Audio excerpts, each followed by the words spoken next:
Hello everyone. Before we start, make sure to like and subscribe to the channel, and leave a comment with where you're from and what time you're watching. That way, YouTube will keep showing you stories just like this one. Now, let's begin. 23 years on the force and I thought I'd seen everything. Bodies in dumpsters, gang shootings, domestic violence cases that made your skin crawl. But what I discovered in that suburban house in Oak Ridge, Pennsylvania, during the winter of 2023, that changed something fundamental in me. The case started simple enough, just another accidental death report that landed on my desk on a cold Monday morning in February. Mrs. Eleanor Hoffman, 74, had fallen down the stairs in her own home. The responding officers noted nothing suspicious, just an elderly woman who'd lost her footing on carpeted steps. Her grandson, a quiet kid named Lucas, had found her at the bottom of the staircase when he came home from school. He was 17, skinny as a rail, with these pale gray eyes that never quite met yours when he talked. I remember driving out to the Hoffman residence that first time, thinking it would be routine paperwork. The house sat on Maple Street, one of those cookie-cutter colonials built in the 90s with beige siding and a two-car garage. Nothing special about it except for the basketball hoop in the driveway that looked like it hadn't been used in years. Lucas answered the door wearing a Penn State hoodie that swallowed his thin frame. He led me through the house to where it happened, explaining in this flat, measured voice how he'd found his grandmother. The way he described it was strange. Not upset or shocked, just clinical, like he was reading from a grocery list. He pointed to the exact spot where her head had hit the banister, mentioned the specific angle of her body, even noted that her left slipper had come off and landed 3 feet away. Most kids his age would be a mess after finding a loved one like that. But Lucas? He was taking mental notes. 3 weeks later, I was back at the same house. This time, it was Lucas's older sister, Megan. 21 years old, home from college for spring break, found dead in her bedroom. Electrocution. The initial report said she'd been using a hairdryer near a small puddle of water from a knocked-over glass on her dresser. Freak accident, everyone said. Lightning doesn't strike twice, except when it does. I found Lucas in the living room, sitting on the couch with his parents. His mother, Diane, was sobbing into his father's shoulder while Lucas stared at the wall, picking at a loose thread on his jeans. When I asked him about finding Megan, he tilted his head slightly and said, "The circuit breaker didn't trip. Isn't that weird?" That detail stuck with me. How many 17-year-olds would notice something like that in the middle of discovering their sister's body? The house felt different that second visit. Darker somehow, even though it was a bright afternoon in early March. I walked through Megan's room taking notes, trying to piece together how a smart college kid manages to electrocute herself in her childhood bedroom. The hairdryer was still on the floor where it had fallen, its cord snaking toward an outlet that looked perfectly normal. But Lucas was right. The breaker hadn't tripped. I made a note to have an electrician check the wiring. Mrs. Hoffman watched me from a family photo on Megan's desk, her kind eyes seeming to follow me around the room. Something was gnawing at me, that cop instinct you develop after years of seeing things that don't quite add up. 2 accidents in 3 weeks. Same house, same family, and the same kid finding both bodies calm as a cucumber each time. A week after Megan's funeral, I got the call that would turn this from a string of bad luck into a full-blown investigation. Mr. Hoffman, Robert, 48, construction foreman, was dead. Another fall, this time from a ladder in the garage while reaching for boxes on a high shelf. The ladder had collapsed, sending him headfirst into the concrete floor. Lucas had found him too, of course. When I arrived, the kid was sitting on the front steps, hands folded in his lap, watching the paramedics load his father's body into the ambulance. His mother was inside, sedated by a neighbor who happened to be a nurse. I sat down next to Lucas, and he looked at me with those unsettling gray eyes. 3 accidents in a month, he said quietly. What are the odds? The question sent ice through my veins. Not because he asked it, but because of how he asked it, like he already knew the answer. I spent hours in that garage photographing every angle, measuring distances, examining that ladder like it held the secrets of the universe. It was a good ladder, sturdy aluminum, the kind construction workers trust their lives to every day. But the safety locks, those little spring-loaded mechanisms that keep the ladder from collapsing, they were gone. Not broken, not worn out. Gone. Removed. Clean cuts where they should have been, like someone had taken tin snips to them. That's when I knew. This wasn't bad luck or a cursed house or whatever explanation people were whispering about at the grocery store. This was murder, dressed up in the clothing of accidents, and I had a pretty good idea who the designer was. The investigation kicked into high gear after that. I brought in a forensics team to go over the house with a fine tooth comb. We found things that made my skin crawl. The carpet at the top of the stairs where Mrs. Hoffman fell. Someone had carefully loosened the tacking strips, just enough to create a trip hazard, but not enough to be obvious. In Megan's room, we discovered the ground fault circuit interrupter on the outlet had been disabled, a simple modification that would prevent the safety mechanism from cutting power during an electrical fault. Someone had been doing their homework, learning just enough about household dangers to weaponize them. I pulled Lucas's internet history from the family computer and found searches dating back months, accidental death statistics, household electrical failures, ladder safety mechanisms, and dozens more. Each search corresponded to one of the deaths, studied and planned weeks in advance. But it was Lucas's school counselor, Mrs. Blackwood, who gave us the smoking gun. She came to the station on a Thursday afternoon, clutching a folder like it might explode. Inside were essays Lucas had written for her grief counseling sessions, supposedly to help him process the losses. Instead of grief, those pages contained detailed observations of each family member's routines, their vulnerabilities, their trust in him. One line still haunts me. Grandma always holds the railing with her right hand, but she leads with her left foot. This creates an imbalance on the third step. Written 2 weeks before Eleanor Hoffman died. Mrs. Blackwood's hands trembled as she showed me Lucas's sketches, not of happy memories or expressions of loss, but technical drawings, electrical diagrams, stress points on aluminum ladders, the anatomy of a fall. She'd been so disturbed that she'd broken confidentiality to bring them to us, probably saving Diane Hoffman's life in the process. We arrested Lucas that same evening. I'll never forget the moment we put the cuffs on him in his living room, while his mother watched in horror. He didn't resist, didn't protest his innocence, didn't even seem surprised. He just looked at me with those pale eyes and asked if he could bring his notebook to jail. When I asked him why he did it, expecting denial or tears or rage, he tilted his head like I'd asked him about the weather. "I wanted to see if I could," he said simply. Each one was a puzzle. Grandma was easy. Old people fall all the time. Megan was harder because electricity is unpredictable. Dad was the most challenging because he knew tools, knew ladders, but I figured it out. He spoke with the pride of a student explaining a science project, completely disconnected from the reality that he'd murdered 3 people who loved him. The trial was a media circus. People couldn't wrap their heads around it. A 17-year-old who'd systematically eliminated his family members like checking items off a grocery list. The prosecution presented our evidence methodically. The tampered carpet, the modified outlet, the sabotaged ladder, the journal entries, the internet searches. Lucas's lawyer tried for an insanity defense, bringing in psychiatrists who testified about antisocial personality disorder and an inability to feel empathy. But Lucas undermined his own defense every time he took the stand. He corrected technical details in the prosecution's case, explained his methods with an enthusiasm that chilled the courtroom.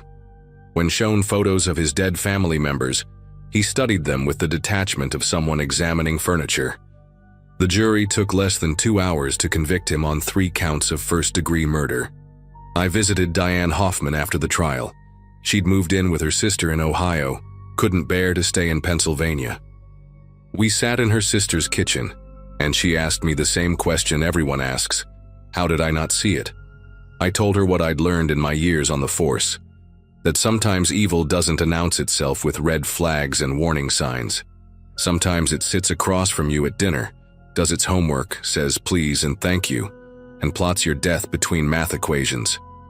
Lucas had been the perfect son, helpful and quiet, always there when someone needed him. Of course he was always there. He was waiting for his moments. Diane showed me a photo from Christmas just 2 months before Eleanor died.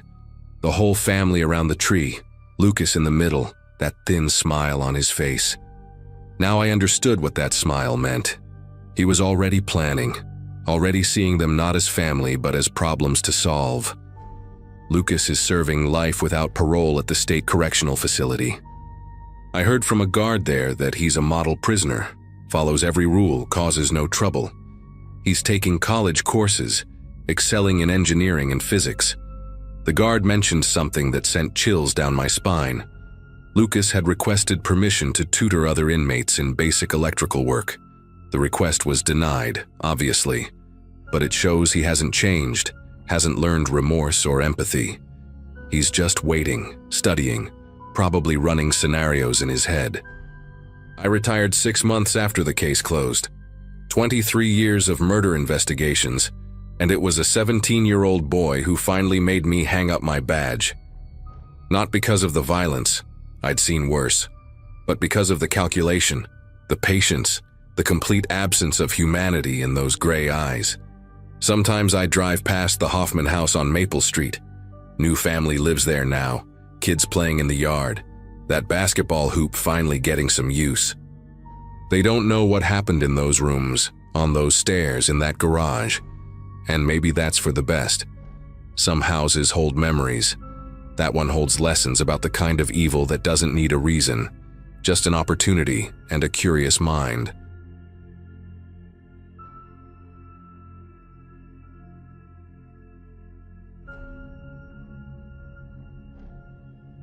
The autumn of 2018 was supposed to be my golden ticket. I'd just started my junior year at Whitmore Academy, one of those elite prep schools where tuition costs more than most people's yearly salary. My parents had sacrificed everything to get me there.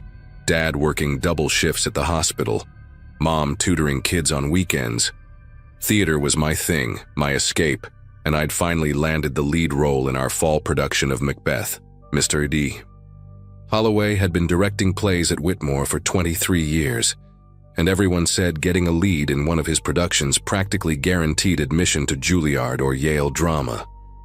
That Thursday afternoon in October, when 4 of us stayed late for an intensive rehearsal session, I thought I was living my dream. I had no idea I was walking into a nightmare that would leave one of us in a coma and the rest of us changed forever. The Black Box Theater sat in the basement of the Performing Arts Building, a windowless cube painted entirely in matte black. Just me, Tyler Washington, Sophia Martinez, and Jamie Park, the core cast members who needed extra work on the murder scenes. Mr. Holloway had seemed more intense than usual that week, his gray hair disheveled, his movements jerky and unpredictable. He'd been drinking coffee from the same thermos all day, pacing the halls between classes, muttering about artistic truth and authentic violence. When he locked the theater door behind us at 4:30 p.m., sliding the heavy bolt into place, Tyler actually laughed. "Method acting immersion, Mr. H?" he joked, adjusting his varsity jacket. But Mr. Holloway didn't smile back. His eyes had this glassy, unfocused quality, pupils dilated despite the harsh stage lights. He reached into his leather satchel and pulled out something that made my breath catch. A Glock 19. The metal gleaming under the lights like a prop that had suddenly become terrifyingly real. "Nobody moves." His voice came out strange, like he was speaking through cotton. The gun wavered in his grip, but not enough to make any of us feel safe. Sophia's script fell from her hands, pages scattering across the black floor like dead leaves. Jamie took a step backward, bumping into one of the lighting stands. The metal pole crashed down and Mr. Holloway swung the gun toward the sound so fast we all flinched. "I said nobody moves!" Spit flew from his mouth. This wasn't the composed director who'd guided us through Shakespeare and Tennessee Williams for the past 2 years. This was someone else entirely, someone whose brain had been hijacked by whatever was coursing through his system. "We're going to rehearse Act 2, Scene 3, he said, wiping sweat from his forehead with his free hand. "The murder scene. And this time, you're going to make me believe it." Tyler tried to use his captain of the football team voice, the one that usually commanded respect. "Mr. Holloway, sir, maybe we should take a break. You seem stressed." "Wrong move." Mr. Holloway crossed the space between them in 3 quick strides and pressed the barrel of the gun against Tyler's temple. I could see Tyler's jaw muscles working, his whole body rigid with the effort of staying still. "Stressed?" Mr. Holloway whispered. "You want to see stressed? 23 years of teaching ungrateful brats who think they understand passion, who think they can phone in a performance and still call themselves artists." He pulled back slightly, waving the gun at all of us. "Today you learn what real stakes feel like. Today, you stop pretending to feel fear, and you actually feel it. Now get in position for the scene, or I start making some casting changes." The way he said casting changes while caressing the trigger made it clear exactly what kind of changes he meant. We scrambled into position, our movements clumsy with terror. The scene was supposed to show Macbeth's descent into madness after Duncan's murder, with Tyler as Macbeth, me as Lady Macbeth, and Sophia and Jamie as the servants discovering the body. My legs felt like water as I took my mark center stage. "Mr. Holloway dragged a metal folding chair to the edge of the performance space, the legs scraping against the floor with a sound that made my teeth hurt. He sat down heavily, gun resting on his thigh, finger never leaving the trigger guard. "Begin," he commanded. Tyler started his lines, but his voice cracked on the 3rd word. Mr. Holloway stood up so fast the chair toppled backward. "Pathetic!" He fired a shot into the ceiling. The sound in that enclosed space was devastating. My ears rang and plastered dust rained down on us like snow. Sophia screamed, and Jamie dropped to his knees, covering his head. "Get up," Mr. Holloway said, eerily calm now. "Get up and do it again. And this time I want to see real anguish, real guilt, real madness." The next hour became a blur of attempted performances, each one interrupted by Mr. Holloway's increasingly violent outbursts. When Jamie stumbled over a line, Mr. Holloway threw his thermos at him, the metal container splitting Jamie's lip open. Blood dripped onto his white shirt, creating a pattern that looked disturbingly appropriate for the murder scene. When Sophia's voice shook too much during her discovery of the body, he made her crawl across the floor while he counted down from 10, promising to shoot if she didn't reach the opposite wall in time. She made it with 2 seconds to spare, her palms scraped raw from the textured floor. But it was when I forgot my blocking and moved stage left instead of stage right that things went from terrifying to catastrophic. Mr. Holloway grabbed a handful of my hair and yanked me backward. "You think this is a game?" He hissed in my ear, his breath hot and sour with whatever chemicals were destroying his mind. "You think you can just mark through it like every other rehearsal?" He shoved me toward Tyler. "Hit her. Make me believe the violence. Make me believe you're capable of murder." Tyler's face went pale. We'd done stage combat before, carefully choreographed moves that looked real but never made actual contact. This was different. Mr. Holloway wanted real violence, real pain. "I won't do it," Tyler said, his voice steady despite the gun now pointed at his chest. Mr. Holloway's laugh was high and unhinged. "Then I'll give you some motivation." He swung the gun toward Sophia, who was huddled near the light board. "Every second you refuse, I get closer to pulling this trigger." He started counting.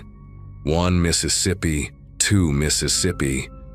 Tyler looked at me, his eyes full of apology, and I gave him the slightest nod. Better a slap from Tyler than a bullet from Mr. Holloway.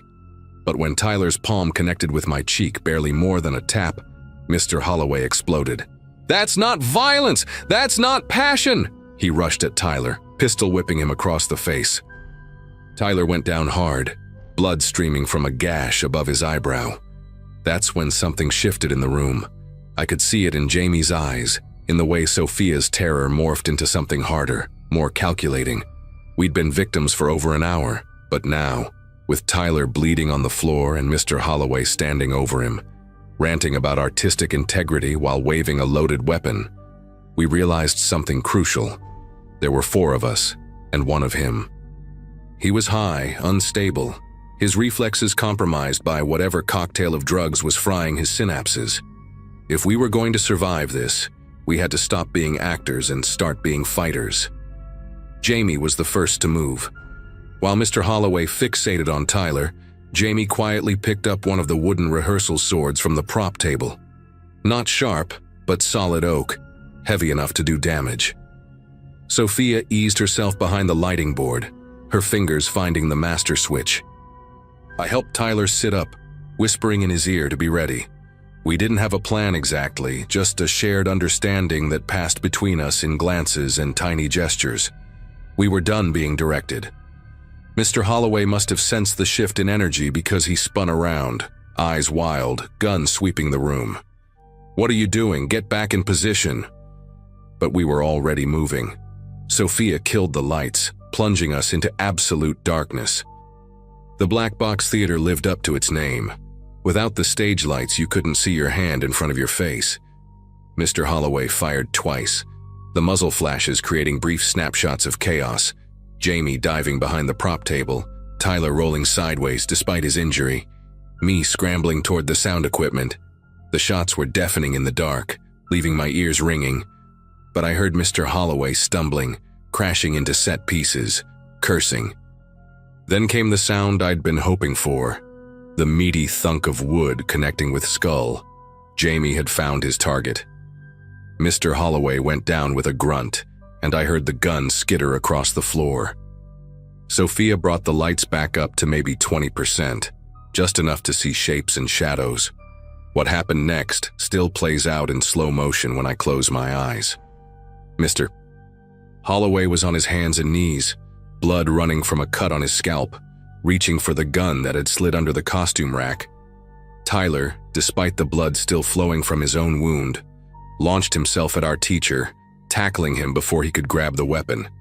They rolled across the floor, Tyler using his football training to try to pin the older man down. But Mr. Holloway fought with the desperate strength of someone whose brain was on fire with chemicals and rage. He got his hands around Tyler's throat, squeezing, and I could see Tyler's face turning purple even in the dim light. Jamie swung the wooden sword again, but Mr. Holloway rolled at the last second, and it caught Tyler in the shoulder instead. That's when I did something I never thought I'd be capable of. I grabbed one of the heavy sandbags we used to weigh down the light stands, 40 pounds of canvas and sand, and brought it down on Mr. Holloway's head with every ounce of strength I had left. The sound it made was awful, like dropping a watermelon from a height. Mr. Holloway's hands released Tyler's throat instantly, and he collapsed face first onto the stage. Tyler gasped for air, rolling away, coughing and retching. For a moment, none of us moved. The only sounds were Tyler's ragged breathing and the buzz of the dimmed lights. Then Sophia was at the door, fumbling with the bolt, her hands slick with sweat. "I can't get it open," she sobbed. "He must have done something to it." Jamie kicked the gun away from Mr. Holloway's motionless form, sending it spinning into the far corner of the theater. I knelt beside our teacher, my hands trembling as I checked for a pulse. It was there, but weak and erratic. Blood pooled beneath his head, soaking into the black floor. "We need to call 911, I said, my voice sounding strange and distant to my own ears. But our phones were in our bags, locked in the dressing room per Mr. Holloway's usual rehearsal rules. Tyler, still clutching his throat, stumbled to the theater's ancient intercom system mounted by the door. He pressed the button repeatedly, his voice hoarse but urgent. "This is the Black Box Theater. We need help. Medical emergency. Someone call 911. Nothing but static answered him.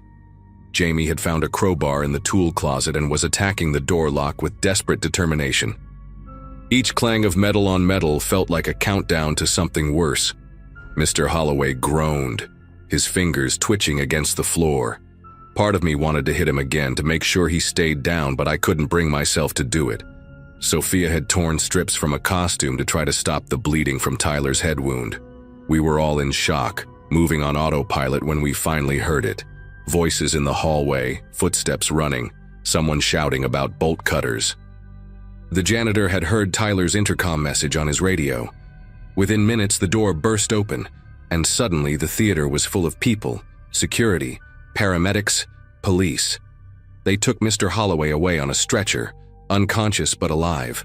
The rest of us were wrapped in shock blankets, separated for questioning, treated for our injuries. The aftermath unfolded in fragments. Mr. Holloway survived but slipped into a coma that lasted 3 weeks. When he finally woke up, he had no memory of that day in the theater. The toxicology report showed a dangerous mix of amphetamines and synthetic cannabinoids in his system. Apparently, he'd been self-medicating for chronic pain and depression, and something in that cocktail had triggered a complete psychotic break. Tyler needed surgery to repair damage to his trachea and spent 2 months in speech therapy. Jamie's split lip left a permanent scar that he still touches unconsciously when he's nervous. Sophia developed severe claustrophobia and couldn't enter a windowless room for over a year. As for me, I quit theater entirely. I couldn't look at a stage without seeing blood on black floors. Couldn't hear Shakespeare without remembering the weight of that sandbag in my hands. My parents wanted to sue the school, but I just wanted it to be over. Whitmore settled quietly with all our families, implementing new security measures and mandatory drug testing for faculty. Mr. Holloway was charged with 4 counts of assault with a deadly weapon, false imprisonment, and child endangerment. His lawyer argued diminished capacity due to the drug-induced psychosis, and he ended up pleading to lesser charges. 5 years in prison, out in 3 with good behavior. I heard he's teaching drama workshops at a community center in Oregon now, closely monitored, properly medicated. Sometimes I wonder if he ever dreams about that day, if somewhere in his subconscious he remembers demanding authentic violence and getting more than he bargained for. The other 3 and I stayed in touch for a while, trauma bonded in a way that's hard to explain to anyone who wasn't there. But eventually, even that faded. Last I heard, Tyler was in law school. Jamie became an EMT, and Sophia was teaching elementary school art. We'd survived, we'd fought back, we'd made it out of that black box. But none of us ever set foot on a stage again. Some performances, it turns out, leave marks that never fully heal, no matter how much time passes or how far you run from the theater where they happened.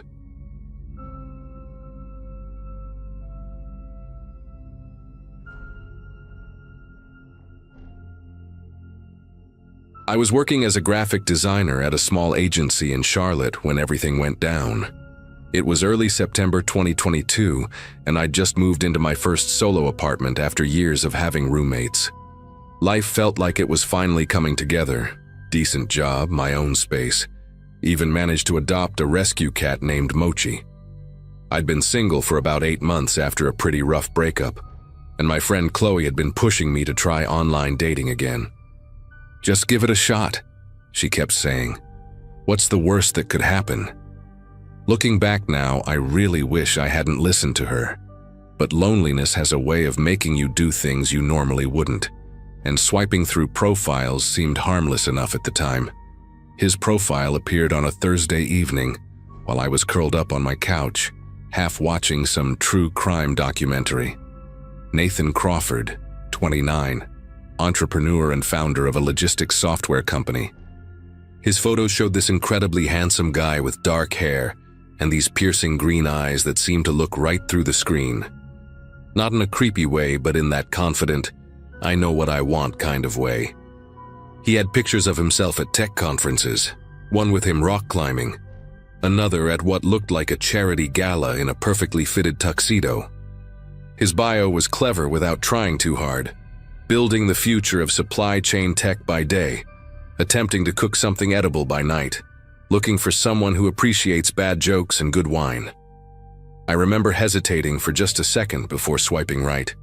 Within minutes, we'd matched, and he'd already sent a message that made me laugh out loud.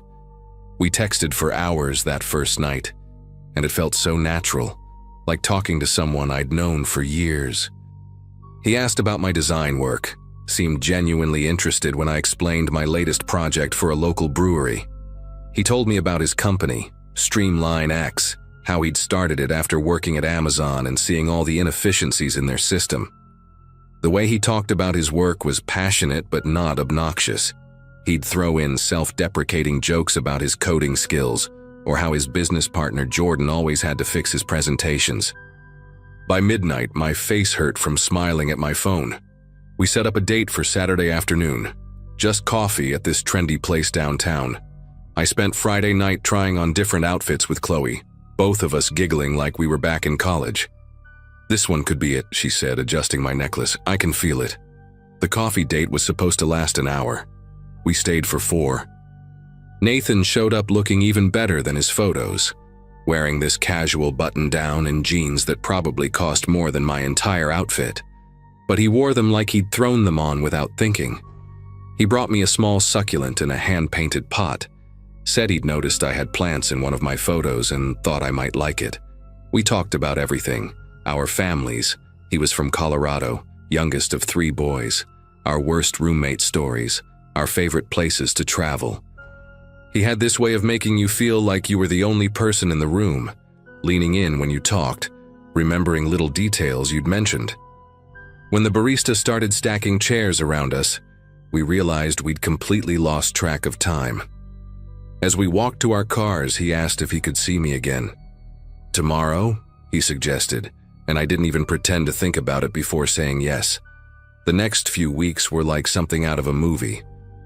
Nathan would send flowers to my office. Not just roses, but these gorgeous exotic arrangements with birds of paradise and orchids. My coworkers started calling him Prince Charming, and honestly, that's what it felt like. He'd text me good morning every day at exactly 7:15, right before his early investor call.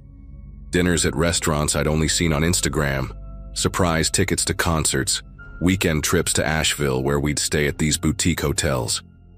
But it wasn't just the expensive stuff.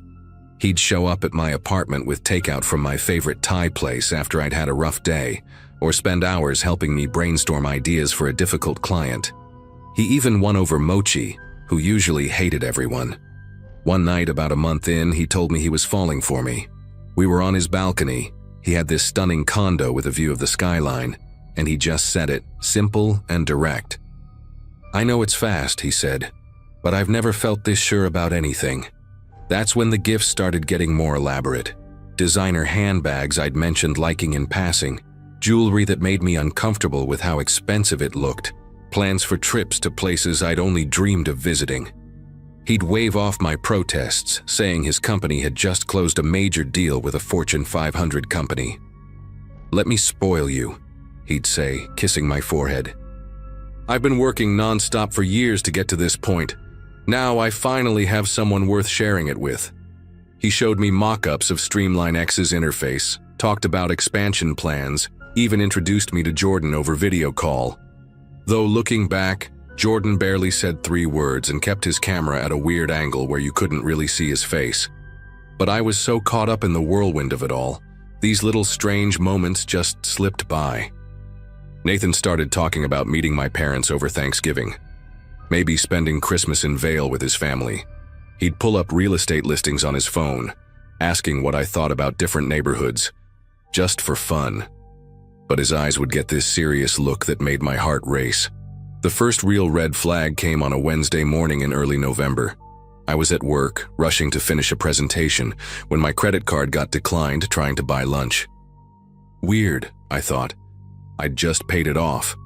When I checked my statement, there were 3 charges I didn't recognize, all from high-end electronics stores totaling almost $4,000. My heart started pounding as I called the bank, but while I was on hold, Nathan texted me, "Baby, I'm so sorry. I accidentally used your card instead of mine for the company equipment. Transferring the money back now." Relief washed over me. These things happen, right? He sent a screenshot of the transfer confirmation, and sure enough, the money appeared in my account the next day. He felt so bad about it, he surprised me with a spa weekend. But something made me save that screenshot, just in case. That tiny seed of doubt planted itself even as I tried to ignore it. Then came the night everything unraveled. It was a random Thursday, and Nathan had canceled our dinner plans last minute. Another emergency investor meeting. I decided to order Vietnamese food and have a night in with mochi. While waiting for delivery, I got bored and did something I'd never done before. I Googled Streamline X logistics software. Nothing came up. Not a website, not a LinkedIn page, not even a mention in any tech blogs. My mouth went dry. I tried different combinations. Streamline X Charlotte, Nathan Crawford Streamline X, Streamline X funding. Nothing. With shaking fingers, I reverse searched his profile photos. The rock climbing one popped up on a stock photo site. The conference photo belonged to someone named Adrian Petrov. The charity gala picture was from a dentist's Instagram in Miami. I sat there staring at my laptop screen, feeling like the floor had disappeared beneath me. Who the hell had I been dating for the past 2 months? I spent the next 3 hours in a research spiral that made me physically sick. Using what I knew about him, his phone number, the few personal details he'd shared, I found more inconsistencies. The Colorado address he'd mentioned didn't exist. The brothers he talked about, the college he claimed to attend, even the name of his supposed dog from childhood, all lies. But then I found something that made everything else pale in comparison. On a forum for romance scam victims, there was a post from 8 months ago. A woman named Jessica from Atlanta described meeting a tech entrepreneur named Blake Summers, who looked exactly like Nathan. Same photos, similar company story, same pattern of expensive gifts and grand promises. She'd lost $30,000 before discovering the truth. Another comment mentioned someone called Ryan Foster in Dallas. Same guy, different name. My Vietnamese food sat untouched on the counter as I read story after story. The man I thought I knew had been doing this for years, changing names and cities like costumes. The worst part was finding Brianna's story. She'd dated him under the name Christopher Lang in Nashville just last year. Unlike the others who lost money, Brianna had confronted him when she discovered his real identity. She'd arranged to meet him at a public restaurant, planning to end things safely. But he must have suspected something because her coffee tasted strange, and the next thing she remembered was waking up in her car 12 hours later with no memory of how she got there. The hospital found traces of Rohypnol in her system. She'd filed a police report, but he'd vanished. Reading her words, I felt ice spreading through my chest. This wasn't just some con artist taking money. This was someone dangerous. I looked at the designer purse he'd given me sitting on my counter, and it suddenly looked sinister, like evidence of something terrible. My phone buzzed. Nathan. Missing you tonight, beautiful. Can't wait to see you tomorrow. I stared at the message, realizing I was supposed to go to his condo the next evening. The thought of being alone with him now made me want to throw up. I didn't sleep that night. Instead, I contacted every woman from the forum who'd left an email address, and by morning I had a group chat with 4 victims. They shared screenshots, photos, voice messages, all proof that Nathan Crawford was actually someone named Trevor Constantine, a 34-year-old con artist with warrants in 3 states. The FBI had a file on him, but he was slippery, always moving before they could catch up. One woman, Marie from Houston, had hired a private investigator who discovered Trevor had at least 12 known aliases and had stolen over $400,000 from women across the country. But money wasn't his only goal. He got off on the control, the manipulation. Marie sent me a recording she'd secretly made during their last conversation, and hearing that familiar voice talking about teaching her a lesson for snooping around made bile rise in my throat. We formulated a plan together. I would ghost him completely. No explanation, no confrontation, just disappear. Block him everywhere, change my locks, alert building security. The other women had learned the hard way that confronting him only made things worse. But Trevor wasn't someone who accepted being ignored. When I didn't respond to his texts that Friday, they escalated from sweet to concerned to angry. By Saturday, he was calling from different numbers, leaving voicemails that alternated between tearful apologies for whatever he'd done wrong and cold threats about how I'd regret treating him this way. He showed up at my office on Monday, all charm with the receptionist claiming to be my fiancé with a surprise. Thank God I'd warned them, and security escorted him out. That's when I found the AirTag hidden in the lining of that designer purse. He'd been tracking me the whole time. The police said without concrete proof of a crime, their hands were tied. The credit card fraud? He'd returned the money. The threats? Too vague to prosecute. Even Brianna's drugging case couldn't stick because she couldn't prove he'd done it. I was trapped, waiting for him to either give up or escalate. For 2 weeks, I stayed with different friends, never in one place more than 2 nights. The other women in the group chat became my lifeline, talking me through the panic attacks, sharing their own stories of survival. Finally, after 3 weeks of silence, Marie messaged us that he'd been arrested in Phoenix trying to run the same scam. A woman there had been smarter than all of us. She'd recorded everything from day one and caught him admitting to the frauds on tape. He got 5 years, but with good behavior, he'll probably be out in 3. I still jump when my phone rings from unknown numbers, still check my rearview mirror more than necessary. The gifts he gave me. I donated everything except that first succulent, which died anyway, probably from my negative energy. The other women and I still keep in touch, a strange sisterhood born from shared trauma. We warn others when we can, sharing our story on forums and support groups. I've gone back to therapy, working through the trust issues and the shame of falling for someone so completely fake. My therapist says victims of con artists often struggle with self-blame. But the truth is, these predators are experts at manipulation. They study human psychology, know exactly what to say and when to say it. Trevor had probably been refining his act for over a decade. Sometimes I wonder who he really is underneath all those personas, but then I realize it doesn't matter. What matters is that I got out before he could do worse, that I found those other women, that we stopped him from hurting anyone else for a while. I'm dating again now, very slowly, and I verify everything. Maybe that's paranoid, but I'd rather be paranoid than go through that again. And if you're reading this thinking it could never happen to you, that's exactly what I thought too.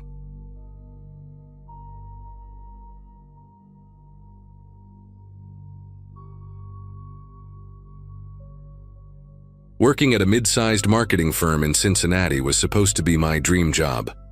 Fresh out of college in 2017, I'd landed a position as a junior graphic designer, and honestly, I thought I'd hit the jackpot.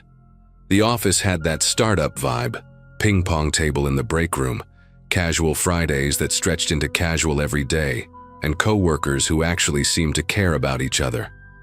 I was 24, living in my first apartment without roommates, and finally feeling like a real adult. My biggest worry back then was whether my rescue mutt biscuit was getting enough walks while I pulled overtime on client presentations.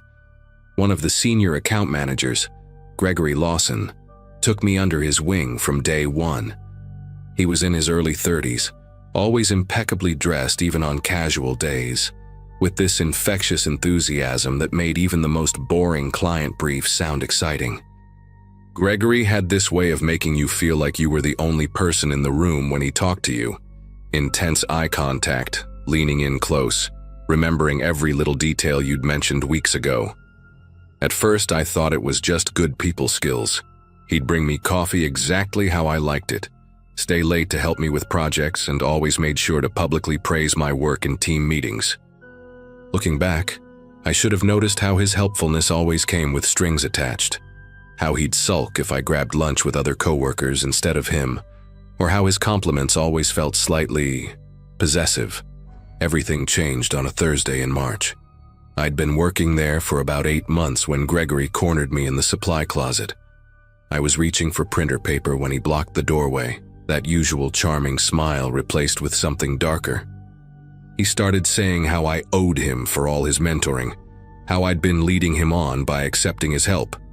When I tried to squeeze past him, he grabbed my wrist, not hard enough to leave marks, but firm enough to make his point. The smell of his cologne, which I'd once found pleasant, suddenly made me nauseous. I managed to pull away and told him we should keep things professional. The look he gave me then, it was like watching a mask slip off. Pure rage flashed across his face before he smoothed his features back into that practiced smile and said, "Of course, I must have misread the situation." I reported the incident to HR the next morning. My supervisor, Janet, took it seriously. She had me write out a detailed statement, and they pulled the security footage from that hallway. Turns out I wasn't the first person to complain about Gregory. 2 former interns had filed similar reports that somehow never went anywhere. But with my statement and the video evidence, they finally had enough. By Monday, Gregory's desk was cleared out, and we received a brief email stating he was no longer with the company. I thought that would be the end of it. I thought I could just move on with my life and forget about the whole uncomfortable situation. God, I was naive. The first email arrived exactly 2 weeks after Gregory's termination. I remember because it was a Friday afternoon, and I was wrapping up a logo design for a local brewery. The subject line simply read, "You destroyed me."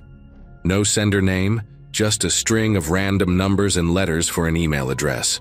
The message itself was short but chilling. "You think you won? You ruined my career, my reputation, my entire life. But I know where you live.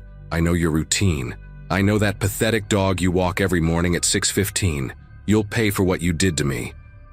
I stared at the screen, reading it over and over. Part of me wanted to believe it was spam, some weird coincidence. But deep down, I knew. The mention of Biscuit, the specific time I walked him, only someone who'd been watching me would know those details. I showed the email to Janet immediately. She contacted corporate legal, and they advised me to file a police report. The officer who took my statement, a tired-looking guy named Officer Brenner, seemed skeptical. "Could be anyone," he said, barely glancing up from his notepad. "These anonymous emails are nearly impossible to trace. Change your passwords, vary your routine, and let us know if anything escalates." Escalates. Like this wasn't already terrifying enough. That weekend, I installed a doorbell camera and started taking different routes to walk Biscuit. I even considered staying with my parents in Indiana for a while, but I didn't want Gregory, if it was Gregory, to think he'd won. Plus, I had presentations due Monday, and I couldn't exactly design for my childhood bedroom with its dial-up internet. Monday morning hit me like a punch to the gut. I'd parked in the company garage like always, running a few minutes late because I'd taken a longer route to work. When I finally found my car on level 3, my heart sank. Deep scratches ran along the entire driver's side, spelling out one word: liar. The security guard called it in, but the cameras in that section had mysteriously malfunctioned over the weekend. The emails started coming daily after that. Different addresses each time, but always the same venomous tone. "You're not as smart as you think. I see you changed your route, cute. Blue dress today, trying to impress someone new?" Each message contained details that confirmed my worst fear. Someone was following me, studying me, documenting my every move. The breaking point came on a Wednesday evening in April. I'd stayed late at the office partly to finish a project, but mostly because I felt safer there than alone in my apartment. Around 8:30, I finally headed to the parking garage. The place was nearly empty, just a few cars scattered across the dimly lit space. I'd made it halfway to my car when I heard footsteps echoing behind me. Slow, deliberate, matching my pace.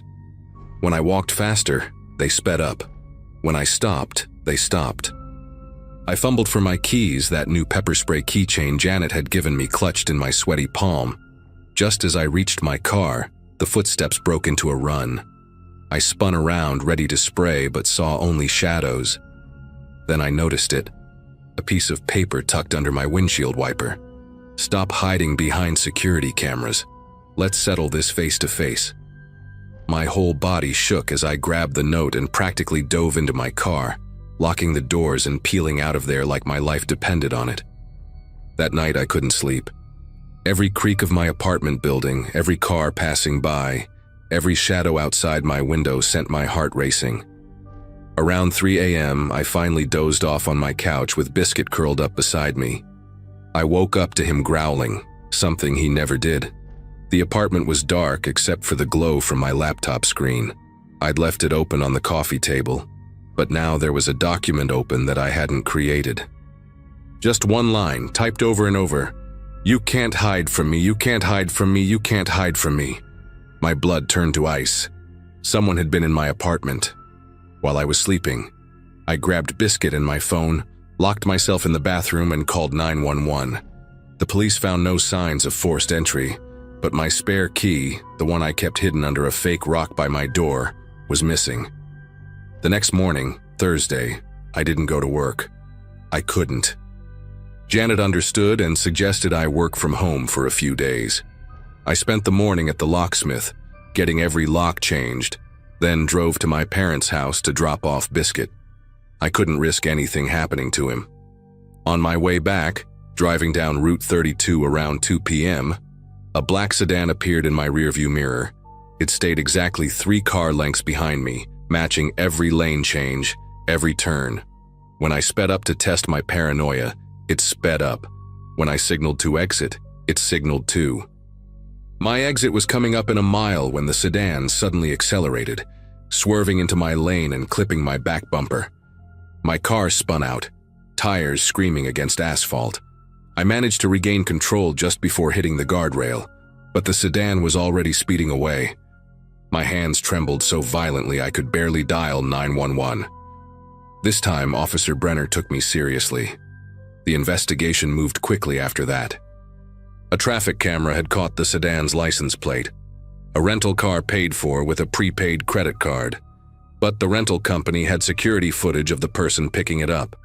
When Officer Brenner showed me the grainy image, I didn't need to see the face clearly.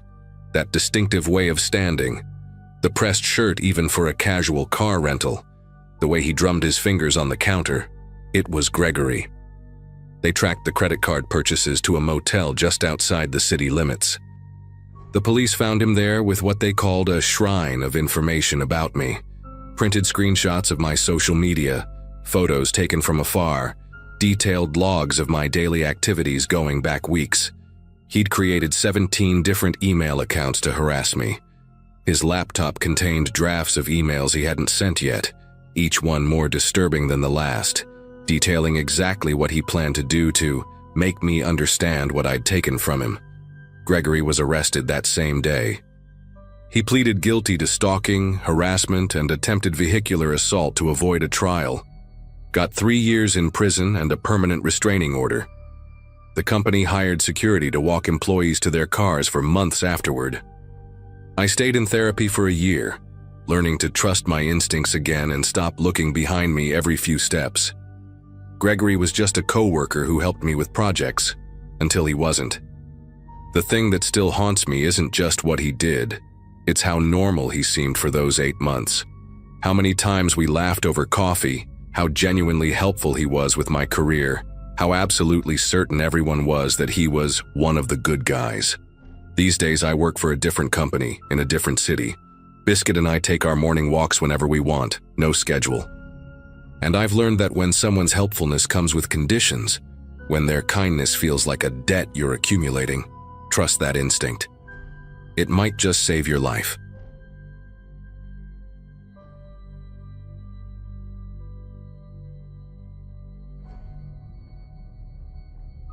My brother Cameron had always been different, but that weekend at the Airbnb changed everything. I'm a nurse at a small clinic in Reno, Nevada, and I've seen my share of disturbing things, but nothing prepared me for what happened during what was supposed to be a peaceful family getaway. Cameron was 21, still living with our parents after dropping out of community college. He spent most of his time in the basement, glued to his laptop, watching medical documentaries on repeat. Mom thought he was just going through a phase, maybe considering medical school. Dad was less optimistic but figured a change of scenery might help snap him out of whatever funk he'd fallen into. The rental property sat 3 hours north of Reno, nestled in the mountains near a town barely big enough to have its own gas station. The photos online showed a beautiful cabin with floor-to-ceiling windows and a converted garage that the owners had transformed into a game room. For $200 a night, it seemed like a steal for a place that could accommodate 8 people. Cameron barely reacted when we told him about the trip, just gave a slight nod and returned to his screen.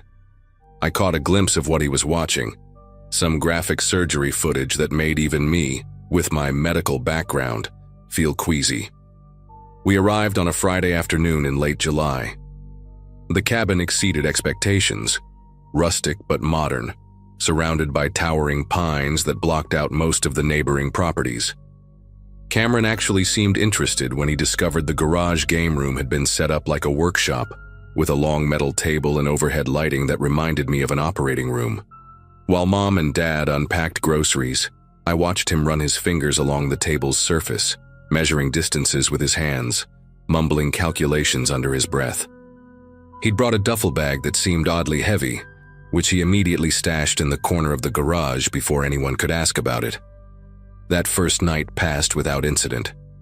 We grilled steaks on the deck, played board games, even got Cameron to join us for a few rounds of cards. He kept excusing himself to check on something in the garage, claiming he'd seen mice and wanted to make sure they weren't getting into our food supplies.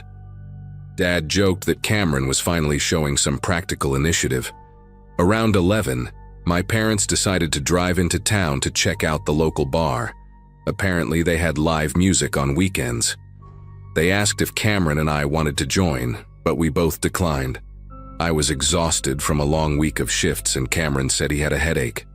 20 minutes after they left, I heard strange noises coming from the garage. At first, I thought maybe he'd turned on the TV in there, but the sounds were too irregular. Metallic clinks followed by a low whimpering that made my skin prickle. I knocked on the garage door, but Cameron didn't answer. When I tried the handle, it was locked from the inside. Through the small window, I could see him hunched over the metal table, wearing what looked like dish gloves and one of my surgical masks he must have taken from my work bag. The overhead lights cast harsh shadows, and I could make out something small and dark on the table. Then I heard it clearly, a dog's pained yelp. I pounded on the door, screaming his name, threatening to call the police if he didn't open up immediately. The door finally swung open, and the smell hit me first.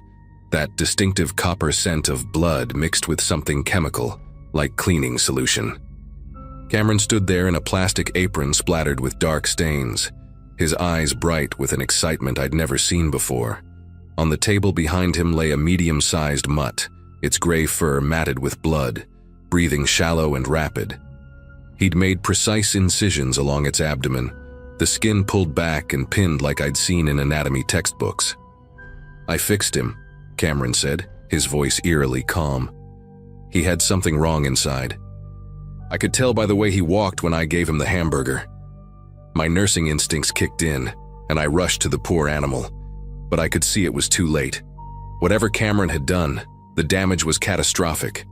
I wanted to scream at him, to shake him until he understood what he'd done, but the look in his eyes stopped me cold. There was no remorse, no recognition that he'd done something horrible, just pure fascination as he watched the dog's labored breathing. I grabbed my phone to call 911, but Cameron moved faster than I'd ever seen him move, knocking it from my hand. "You can't," he said, gripping my wrist with surprising strength.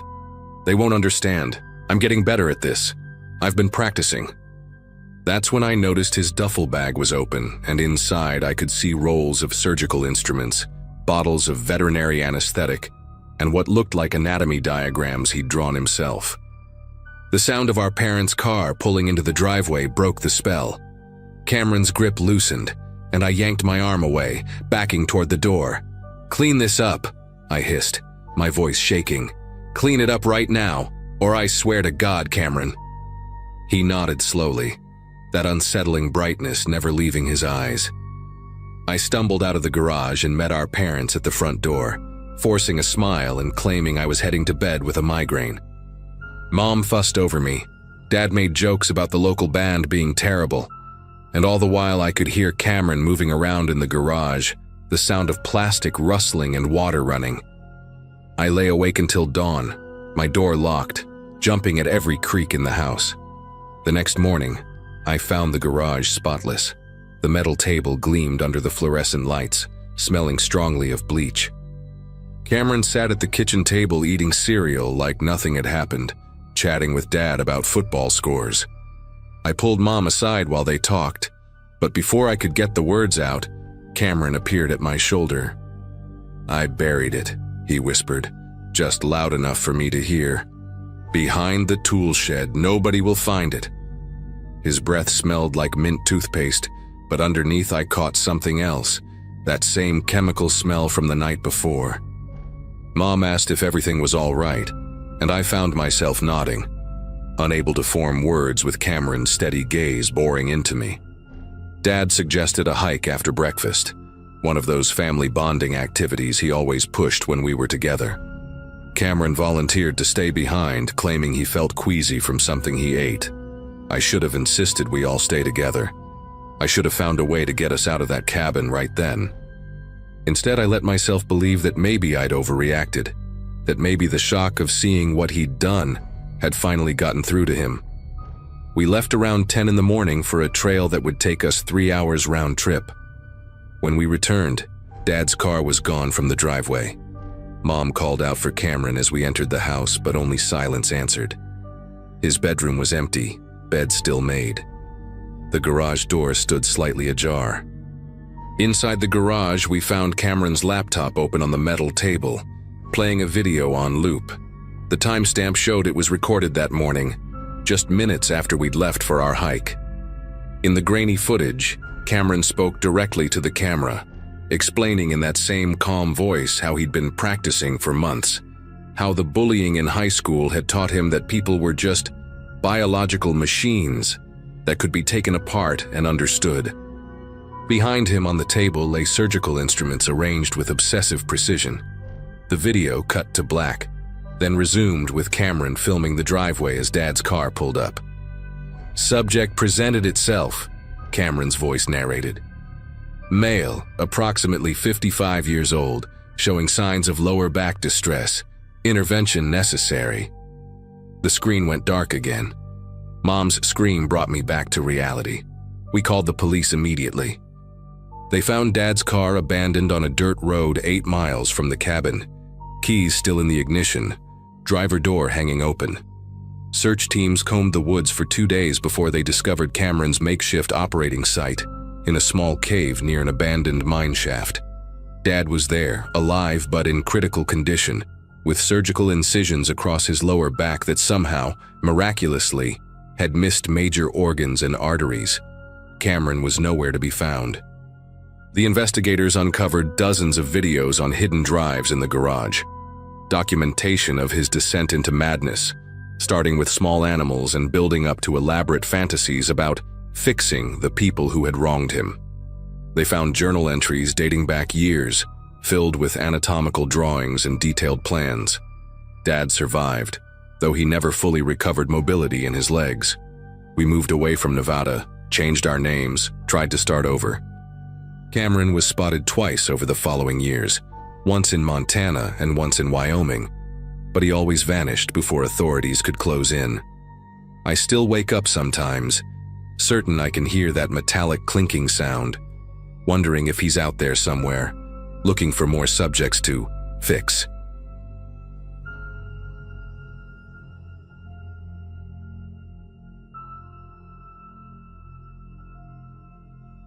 The night this happened, I was finishing up a long shift at a pet clinic just outside Roanoke, Virginia. I was working as a tech assistant back then, mostly dealing with emergencies and late-night drop-offs, so my hours were all over the place. That night had been especially rough. 2 surgeries back-to-back and a dog that didn't make it. I hadn't eaten since lunchtime, and by the time I clocked out, the only place still open nearby was this 24-hour diner tucked between a tire shop and a liquor store. It had those buzzing neon signs that flicker like they're half asleep, and a handful of booths that always seem too sticky no matter how much they're wiped down. I sat at a booth by the window, where the light hit the glass just right to show all the grease smudges. There were 2 guys at the counter talking low over coffee, and 1 waitress with heavy eyeliner scribbling on a notepad. I ordered a grilled cheese and fries, comfort food, nothing complicated. I remember scrolling through my phone, zoning out, when I caught someone standing by the door out of the corner of my eye. He didn't come in right away, just stood there, backlit by the sign outside, like he was trying to decide whether or not to enter. Then, without looking around, He walked straight toward my booth. He was wearing a tan jacket with a stain on the right sleeve and had this thick mustache that looked like something out of a 70s cop show. He stopped at my table and smiled like he'd been expecting me. "Claire?" he asked. I shook my head, said he had the wrong person. But he just chuckled, like I was playing coy, and sat down across from me without asking. "Come on, you don't have to pretend," he said, tapping 2 fingers on the table like he was waiting for a drink to show up. "It's been a long time since Fairview, huh?" I'd never been to Fairview in my life. I told him again that he had the wrong person, trying to keep my voice calm, but he leaned in, elbows on the table, and started asking me things, personal things. Stuff like where I was living now, whether I still had that little dog, if I was still seeing that guy with the pickup. I remember my throat getting dry because these weren't random questions. They were specific enough to feel real, even though none of them applied to me. I kept saying no, kept trying to signal the waitress, but she was in the back, and the guys at the counter hadn't noticed anything. That's when I decided I wasn't waiting around anymore. I needed to get out. I slid out of the booth without finishing my fries and told him I had to be somewhere. He didn't move at first, just sat there watching me with that same expression, like he knew something I didn't. I pushed the door open and stepped into the parking lot. The cold air hit me harder than I expected, and I remember thinking how quiet it suddenly felt out there. The diner was set back from the road a bit, and most of the nearby shops were closed, their windows dark. As I walked toward my car, I heard the door creak open behind me. I didn't look back, I just picked up my pace. My car was parked under one of those dim orange lights that flicker more than they actually help. I dug into my pocket for my keys, but my fingers weren't cooperating. That stupid panic where everything feels slower than it should. I heard footsteps now, clear as day. Crunching gravel. Not rushed. Steady. Like whoever it was didn't feel the need to run. I turned just enough to see him coming. Same jacket, same weird mustache, walking like he had all the time in the world. Before I could even get the key into the door, someone called out, loud, "Hey!" It was the cook from the diner. Big guy, bald, arms covered in faded tattoos. I hadn't even noticed him before, but there he was, walking fast across the lot toward us. The man in the jacket stopped dead, then took a step back like nothing had happened. "Is there a problem here?" the cook asked, looking straight at him. The guy didn't answer. Just gave this lazy shrug, said something like, "Thought she was someone else," and turned around. He didn't go back into the diner. He walked across the street and disappeared behind the liquor store. The cook stayed with me while I got in the car. He didn't ask questions, didn't try to make it into a thing, just said, "You need to be careful out here." I thanked him, still shaken, and sat there behind the wheel for a minute before driving off. I didn't go straight home. I drove around for a bit, made sure I wasn't being followed. I kept replaying the questions he asked, wondering if maybe he had confused me with someone for real. But the more I thought about it, the less it felt like a mistake. It felt rehearsed, like he'd done it before. The next morning, I couldn't shake it. I called the diner to thank the cook, his name was Daryl, and ended up telling him I was thinking of filing a report. He said I should, and that he'd back it up if needed. I went to the local police station that afternoon and gave them every detail I could remember, what he looked like, what he said, even the way he walked. The officer I spoke to didn't roll his eyes or brush it off, which surprised me a little. Instead, he asked me to wait, and brought someone else in, a detective. That's when I realized this wasn't just about me. Turns out there had been a string of similar incidents in the past couple months.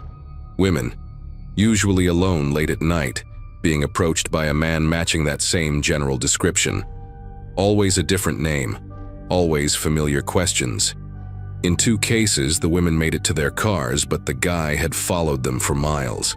Another woman hadn't been so lucky. She'd been dragged behind a building near a gas station before a passerby scared him off. He was never caught.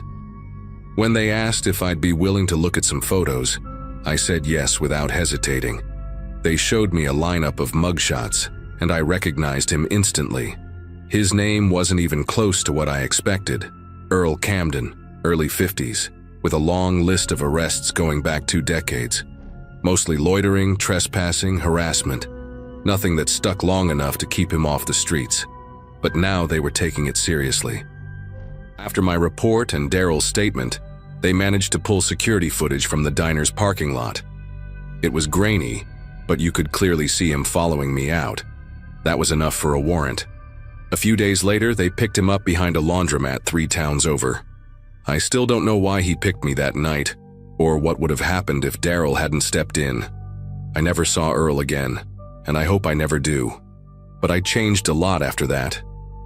I stopped going anywhere alone that late, even if it meant skipping dinner or driving farther. I started checking my surroundings in ways I hadn't before. I know some people might read this and think I got lucky, and maybe I did. But what scares me most is how ordinary it all felt at first. Just a quiet night, a greasy diner, and a stranger who acted like he knew my life better than I did.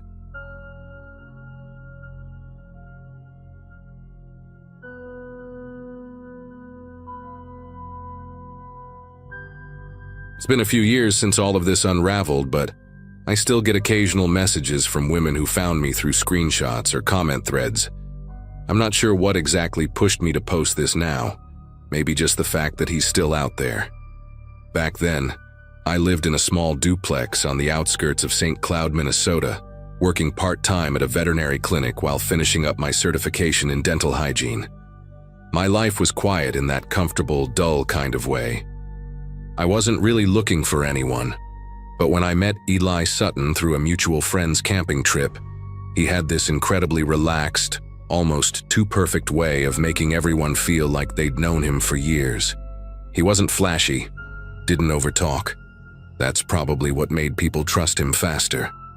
Eli said he worked in logistics for a commercial freight company, something to do with coordinating truck routes between states.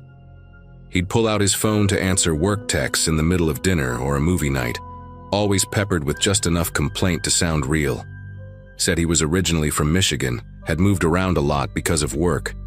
I didn't think to question any of it. His stories were mundane enough to pass as truth. Looking back, that was part of his charm. Nothing dramatic, nothing loud, just believable. We dated for about 8 months before things got weird. Not all at once, more like a drawer that starts sticking before it jams completely. He started showing up at my place late, sometimes with a limp or a wrapped wrist. Once, he said he'd gotten mugged coming out of a gas station in Wisconsin. Another time, it was a slipped disc that made him avoid driving for a week. I tried to be supportive, but he'd brush off questions with vague answers or change the subject to something more emotional, like how lonely he'd been before he met me. It wasn't until I noticed some inconsistencies in the way he'd talk about work that I felt the first real crack in the facade. One night I saw an email pop up on his laptop while he was in the shower. It was a Gmail notification for a different name, Caleb B., linked to a Venmo account I'd never heard of. I clicked it open before I could talk myself out of it. The inbox was full of messages from different women. Some of them were short and angry, others emotional, long, full of confusion. I screenshotted as much as I could, sent them to myself, and when he came back into the room, I pretended I was half asleep. The next morning, he was gone. I mean, completely. Drawers empty, phone off, socials wiped. That was the last time I saw him in person. I spent the next few days trying to convince myself I was just overthinking, but the screenshots said otherwise. I reverse-searched one of the usernames tied to a message he'd received, and that led me to a private Instagram account. The profile photo was of a woman standing in front of a mural I recognized from a café in Milwaukee. I sent a short, cautious DM explaining I might have information about someone she knew. I wasn't expecting an answer, but she replied that same evening. "Are you talking about Caleb or Eric?" My heart was pounding when I read it. She told me to call her. Her name was Dana, and we ended up talking for 2 hours straight. She said she met Eric Shaw, his name to her, on a dating app the year before. Same type of guy. Attentive, funny, strangely private about some things, but open in ways that made you feel special. He'd told her he had a rare heart condition and needed time off work. She helped him pay for a few emergency medications he couldn't afford because of some gap in his insurance. A few hundred here, a few hundred there. It added up to almost $3,000 before she caught on. When she confronted him, he ghosted her. Just vanished. That night, I barely slept. I kept replaying our call, thinking about the way he used those same soft pauses, the little jokes, the wounded vulnerability. I dug deeper, found 2 more accounts on LinkedIn and Facebook with different versions of his face, same photo style, just slightly different haircuts or names. One was Daniel Court, who claimed to be a freelance photographer. Another was Micah Grant, listed as a startup consultant based in Chicago. I created a burner account and messaged both profiles. Unsurprisingly, neither responded. But the friend lists? That was a gold mine. I recognized at least 2 more women from the email screenshots. A week later, I got on a Zoom call with one of them, Erin, a high school English teacher from Iowa. She looked so tired when the camera turned on. Her story wasn't just sad, it was infuriating. She'd been in a long-distance relationship with Micah for almost a year. He'd told her he'd gotten a job offer in her city and convinced her to help him co-sign on a short-term lease while he finalized the paperwork. He never showed up. She's still paying the penalties for breaking the lease alone. Her words stuck with me. I think he studies people, like he figures out what kind of tragedy you'll fall for. At that point, I started keeping track of everything, not in some obsessive spreadsheet, but just in a notebook I kept by my bed. Every name, every detail, every lie that overlapped or contradicted the others. I wasn't trying to build a case exactly, but it felt like if I stopped, I'd lose my grip on what had actually happened to me. There were so many overlaps in the stories. Same jokes, same excuses, same vague childhood tales. I even found a pattern in the way he recycled job titles. Always something that sounded impressive but difficult to verify, like independent logistics consultant or remote systems analyst. Eventually, I filed a police report in my county, even though I knew it wouldn't go far. Dana and Aaron had done the same in their states, but since the money involved didn't hit some magic threshold, and since he used fake names for everything, there wasn't much they could do. One detective was honest with me and said, "Guys like this float. They vanish until they need something again." That line stayed with me. It made him sound like something parasitic, something half alive that just drifts until it finds another person soft enough to sink into. I took a long break from dating after that. I moved apartments, changed my number, nuked my old social accounts. Every now and then I still get messages from other women, some who found his face in old photos or Reddit threads, asking if I knew him as Jared or Noah or even Ellis. The answer is always yes, I know him. Not fully, not in the way you think you know a person when you love them, but I've seen enough pieces to know what he is. Someone who builds entire versions of himself based on what he thinks you need. Someone who doesn't just lie. He curates false lives like other people curate playlists. The last time I heard about him, he'd been spotted in a co-working space in Minneapolis under yet another name, Reed Carter. He was apparently pitching a new app to some freelancers. I didn't follow up. I didn't want to get pulled back in. The only reason I'm sharing this now is in case someone out there is Googling his latest alias in the middle of the night, confused and anxious, and trying to make sense of what just happened to them. If that's you, you're not crazy and you're not alone, just be careful. He knows how to make himself feel real.